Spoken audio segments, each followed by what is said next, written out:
ഈ ബുക്ക് എഴുതുമ്പോൾ ഒരു അതിഥി എന്ന് പറഞ്ഞ 23 പെൺകുട്ടിയുടെ ലൈഫ് പറയാന്നുള്ളതാ. എനിക്ക് തോന്നുന്നു ഞാൻ ഉൾപ്പെടെയുള്ള എല്ലാ പെൺകുട്ടികളും ലൈഫിൽ അനുഭവിച്ചിട്ടുണ്ടാവുന്ന കാര്യങ്ങളാണ് ഇതൊക്കെ.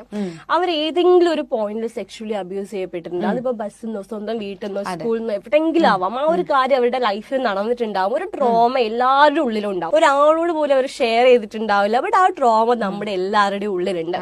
അതേപോലെ ഈ ടോക്സിക് പാരന്റിംഗ് എന്ന് പറയുന്നത് നമുക്ക് നമ്മുടെ അച്ഛനും അമ്മേനും ഭയങ്കര ഇഷ്ടമാണ്. ഇപ്പൊ ഞാനാണെങ്കിൽ എന്റെ ഫസ്റ്റ് പ്രയോറിറ്റി അവർ തന്നെയായിരിക്കും.